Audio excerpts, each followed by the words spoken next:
Hey, welcome to Restoration. My name is Matt. So glad you could join us on this Shabbat or whatever day you are watching this message. As we have since the beginning of October, we're encouraging people to give to the emergency fund from FIRM, the Fellowship of Israel Related Ministries. And if you use this website, 100% of the donations that go into this fund are used for both Israelis and Palestinians in crisis, and we've supported them. We'll continue to support them. In fact, we're having a concert here on the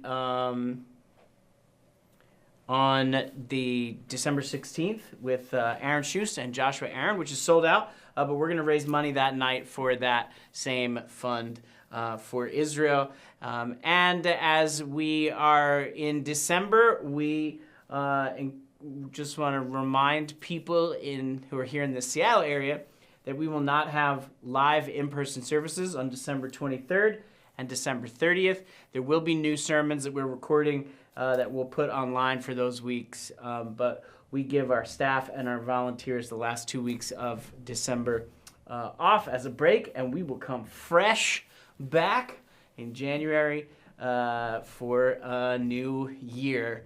On the Gregorian calendar. So we are continuing our series on Jonah, every man, the story of Jonah. And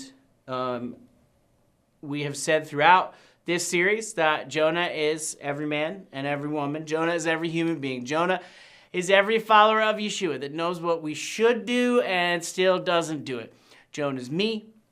Jonah is you. And everything in the book of Jonah submits itself to the God of Israel. The ship, the sea, the pagan sailors, the wind, the fish, and everything except the Hebrew prophet. So today, in Jonah part 11, we are talking about the good life. Now, last week, we talked about Jonah's prayer, let's just call it the just kill me now prayer that he prays.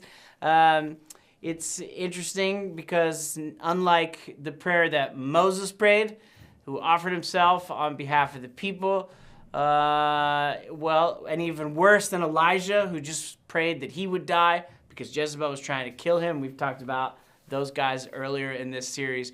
Jonah just wants God to kill him because God showed mercy to his enemies.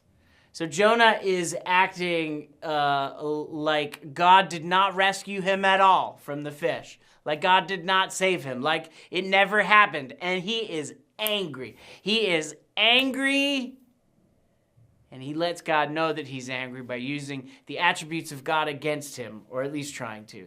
And God doesn't actually respond to any of the specifics regarding Jonah's prayer. He just asks a question, as God often does. And he says in Jonah chapter 4 and verse 4, "Is it good for you to be so angry?" Is it good for you to be so angry? And the word good in Hebrew is the word tov. And it's used actually in verse 3, right before verse 4, because that's how math works. And it says, he says in his prayer, "So please, Lord, take my nefesh from me, my soul from me, because better is my death than my life." But this word better is actually another form of the word tov. It's like gooder is my death than my life. Good is my life, like the good life. And the good life is given by God. But if you take out the words, is my death then, all you have left is better is my life. Because Jonah is believing in this moment that his death would be better than living. And often when we find ourselves in situations that make us angry, we find ourselves saying things like, better is my death than my life. But what I want to show you today is the good life. Because the good life is connected to the face of God or the presence of God. If you're close to the face of God, that means you're in his presence and you can find goodness even in the worst situations. In chapter 1, Jonah runs from God's face, or some translations say his presence, that he runs from God's face, and here he's confronted with God's face. Jonah is near God's face, meaning he is in God's presence in chapter 4. And if, like Jonah, you've been rescued before, you already know that God has saved you before, and you can trust that he will do it again.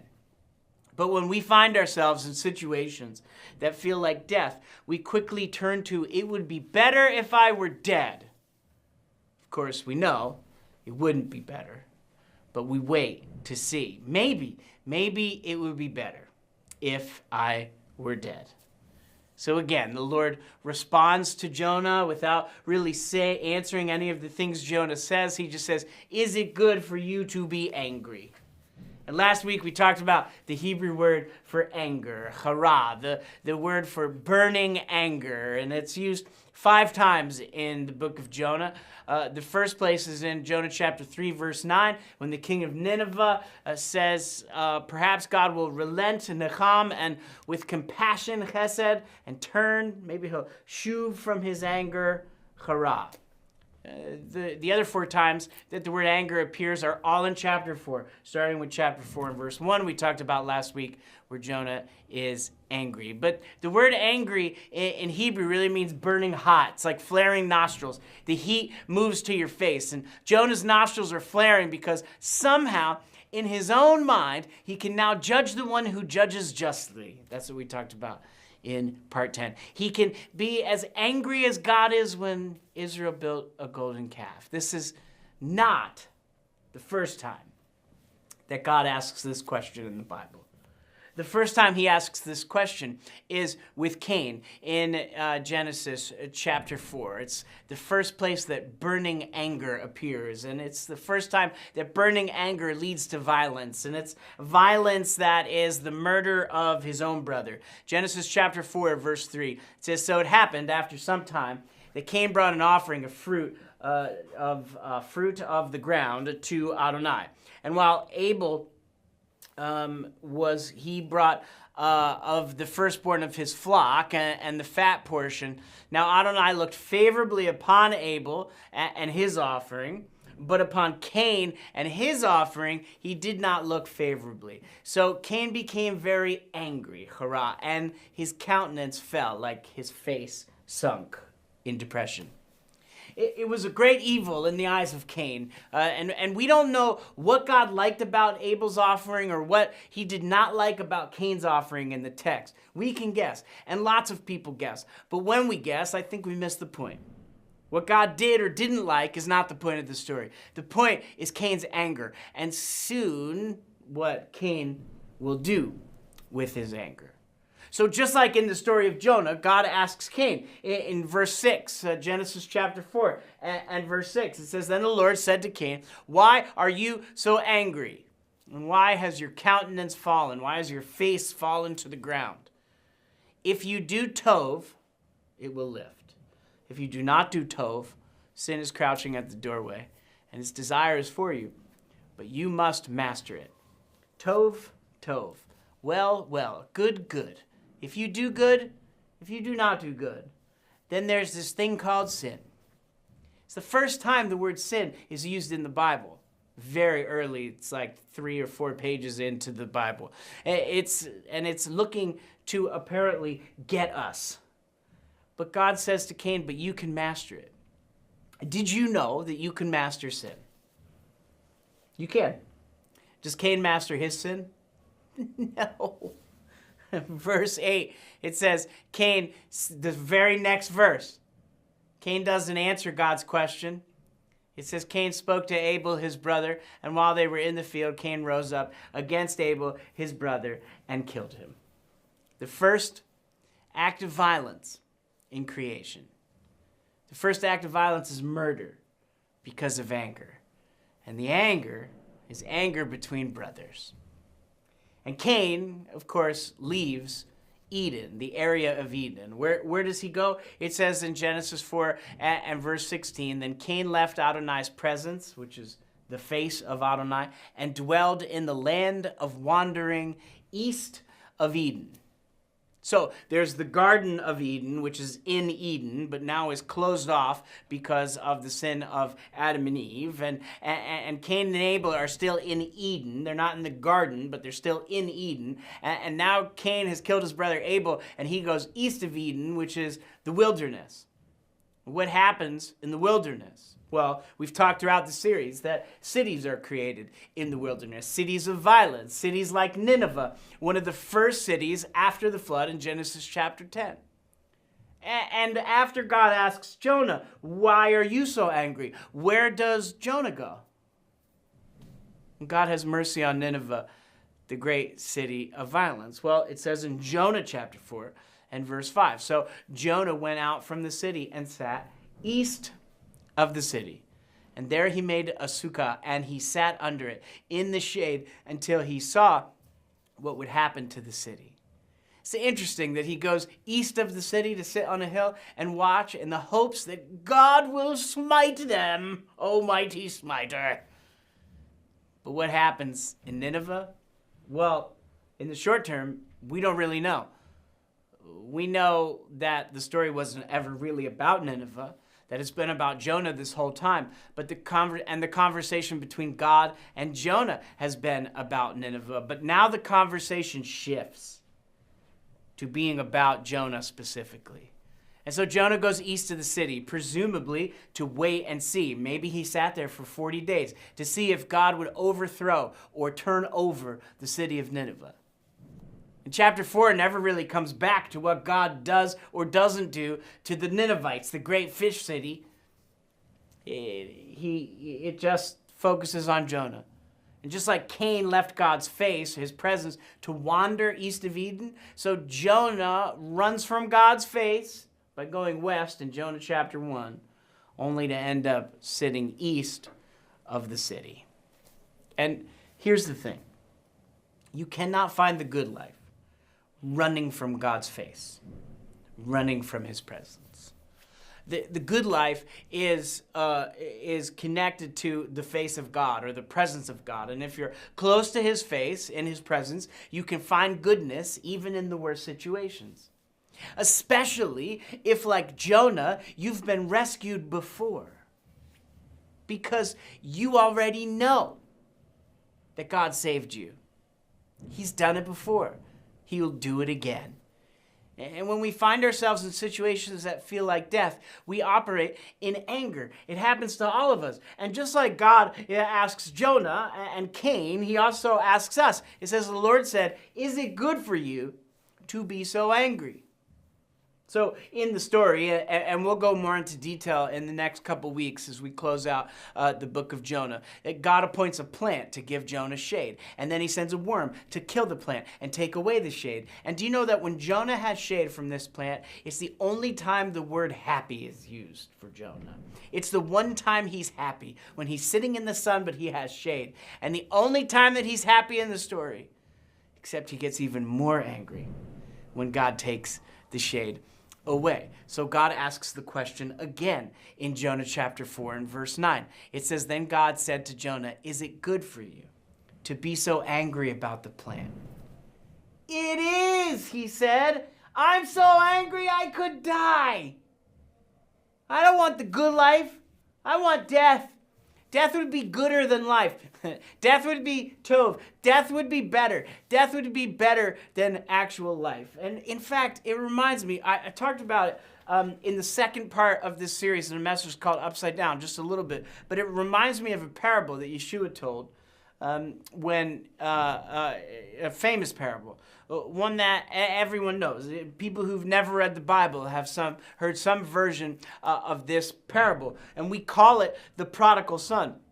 But it's never called that in the scriptures because the prodigal is not the point of the story. I'll show you. Luke chapter 15 and verse 11. It said, "Then Yeshua said, a certain man had 2 sons." This is a parable about 2 sons. There's a man with 2 sons, and these 2 sons are brothers. And the story is about the older brother and a younger brother. There's an older brother and a younger brother. The older brother works hard in the hopes that when his father dies, he will inherit everything.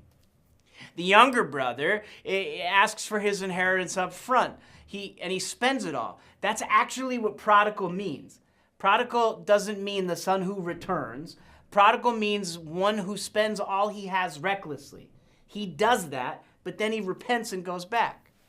And we all know the story. The prodigal, the one who spends recklessly, returns and is willing to become a servant in his father's house, if he'll just let him return. He's broken, he's tired, he's hungry, and he repents for wanting his father dead and for spending everything. And his father waits for him, Yeshua tells the story, and he watches for him in the hope that his son returns, and his son does return. And the father's ecstatic, and he welcomes him with open arms, and he gives him a robe, and he gives him a ring, and sandals, and food, and he throws a party, and they kill the fatted calf and welcome this son who was lost and now is found. Woo!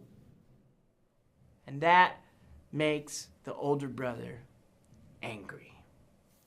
Luke chapter 15 and verse 28, it says the older son was angry and didn't want to go into the party.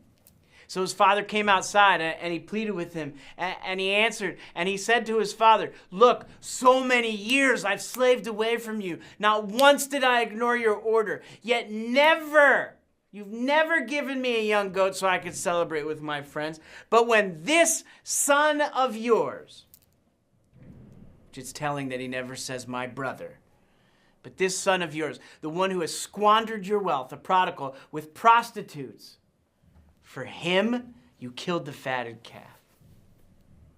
It's interesting that brothers and anger, murder, undeserved mercy seem to be themes in all of these stories. See, the younger brother spent all of his money, the robe and the ring and the sandals and the fatted calf and everything at the party. It was all part of the older brother's inheritance. So the older brother is angry that his father would give the younger brother even more because he already spent all of his inheritance. He doesn't deserve any of my inheritance. I deserved it. I stayed. I worked for it. Stop giving him all of my stuff. But the father's still alive, and it's all his stuff. And you can't experience the good life when it's about stuff. It's about who you're with. It's about whose presence you're in. See, Jonah is a retelling of the story of Cain and Abel. And Yeshua's parable of the two sons is a retelling of Jonah, which is a retelling of Cain and Abel. See, Yeshua's parables are extremely creative variations of already known stories of the Hebrew Bible. They're never word-for-word tellings, but they are his own versions. And on a deep level, they're retelling the familiar stories of the Hebrew Bible. That's why I wrote a book called Jesus Never Said Anything New, because nothing he said was new. It's all connected to everything that came before. And the story is not really about the prodigal son, the younger brother. The story that Yeshua tells us about the older brother. And just like the story of Jonah is about Jonah, it's not actually about the Ninevites. It's really about Jonah and his anger. And so Yeshua's parable has this crazy open ending.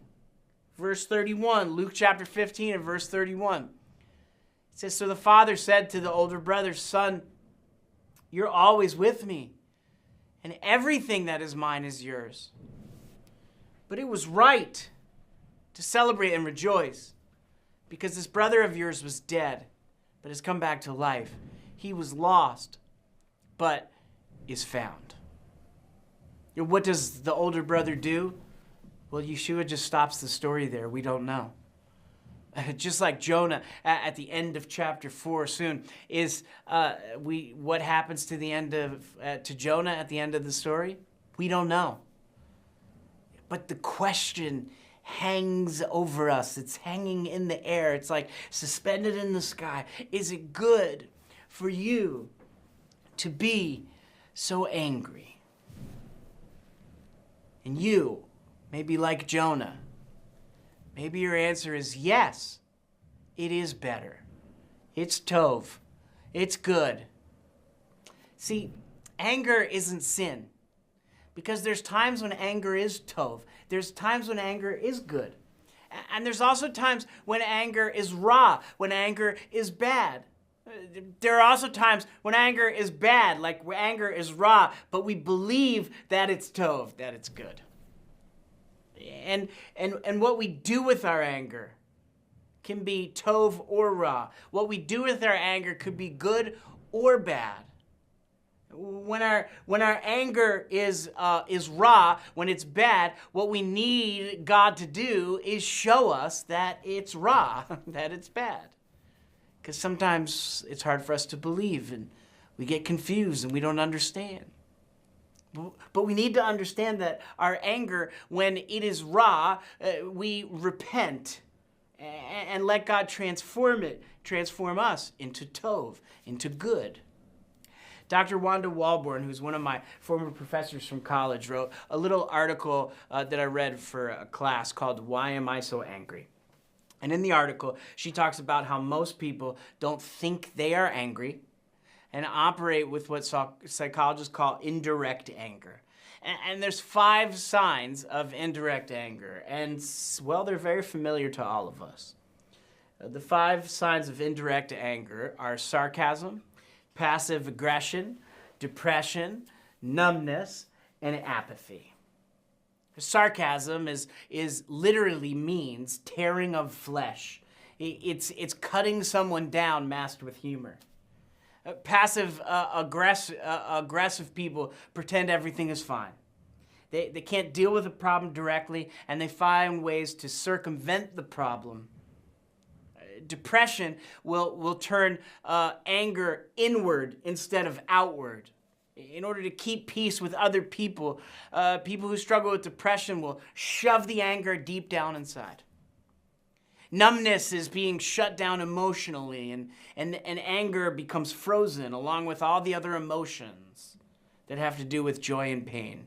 We don't want to feel them, so we just stop feeling them. And apathy, or not caring, is the only way a hurting person can endure pain. They choose not to feel so they can function in daily life. And typically, when anger presents itself, there's another emotion underneath it trying to get out.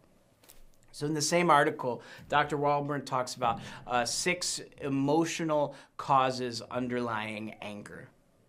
Anger, my counselor said that anger is a secondary emotion that functions as a primary emotion. So it pops up first, but it's usually coming out because it's masking another emotion that is underneath it. And so Dr. Walborn gives 6 emotional causes for underlying anger. That there's like 6 basic ideas, 6 emotional causes underneath the anger that we express. The first is you're afraid. That when we're afraid, we find ourselves in situations where we feel weak, vulnerable, and powerless. And anger rises up to make us feel strong. The second underlying cause of anger is your opinion is invalidated. You don't feel heard, or worse, you're actually ignored. And that can make us angry. The third is your way is blocked. And this one is like the get out of my way. Anything that gives you the get out of my way anger is the type of anger one feels when they're blocked in some way. This is where road rage comes from, where it's like, you're in my way and I'm getting through. The fourth underlying cause of anger is you're hurt. And with hurt specifically, inward hurt leads to despair or depression, like keeping it inside. Outward hurt leads to anger or bitterness. But a healthy response to hurt is to just feel sad, to feel loss, and to feel pain. This is all new for me, things that I'm learning in my own life, because I have done a lot of work to not feel anything, and now I'm trying to feel things that I've never felt before. The fifth is your personhood is attacked. That means like there's name calling with regard to things like gender, or ethnicity, sexuality, or belief. That people attack you for what defines you and who you are, and your personhood is attacked, and so we act out in anger. And the sixth is when our expectations are unmet. There's a lot of expectations that go unspoken. And when those expectations are unmet, we get angry. but they're unmet expectations often because of poor communication and assumptions in relationships that we're not actually expressing what our expectations are, and people don't know what our expectations are, and so we get angry. And it's funny because the Bible never says stop being angry.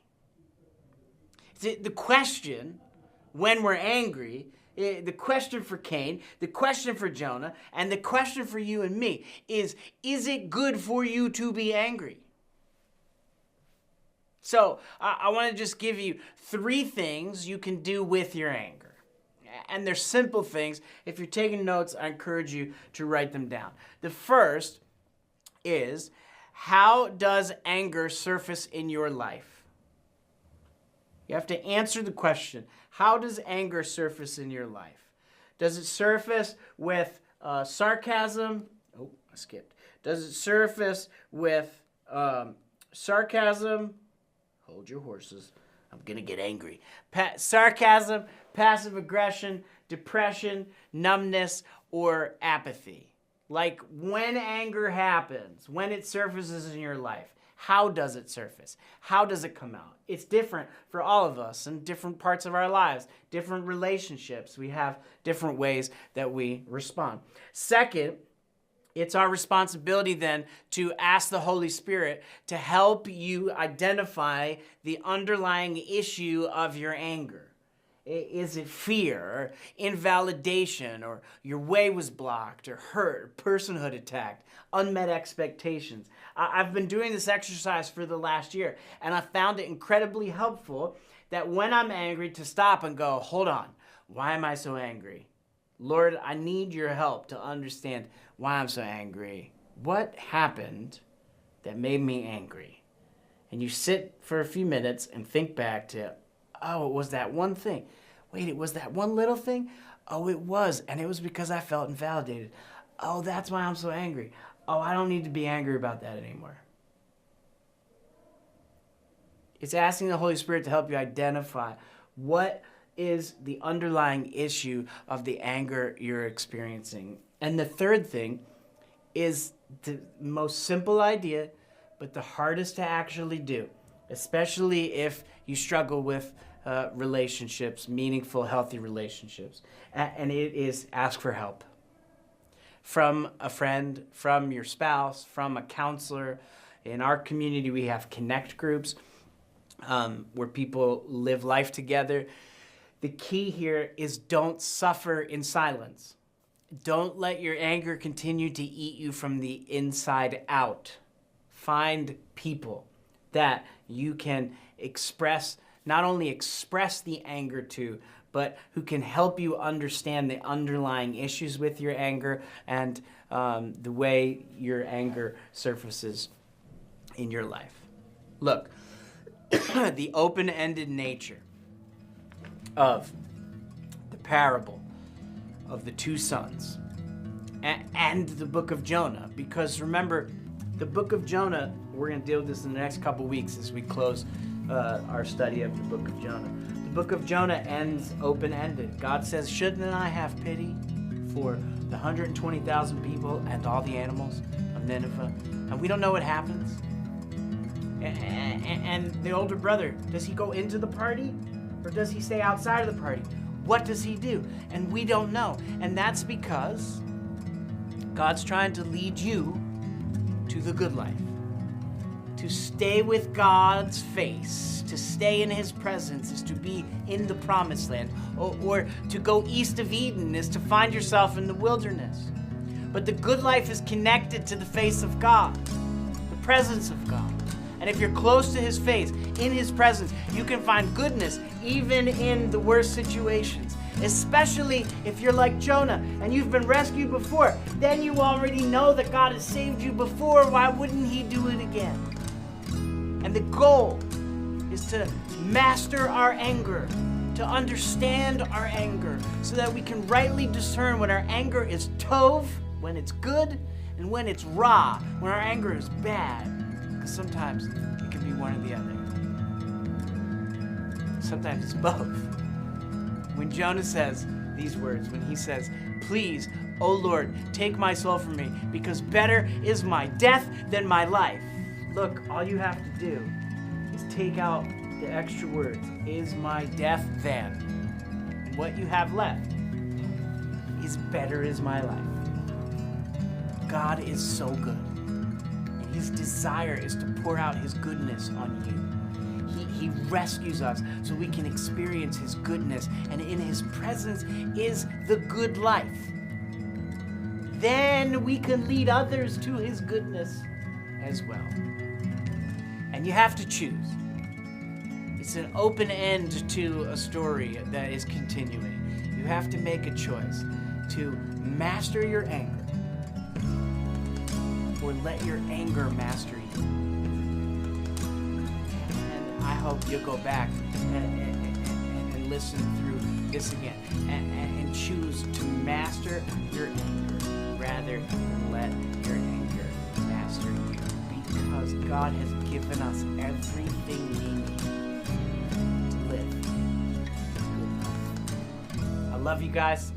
Can't wait to see you next week.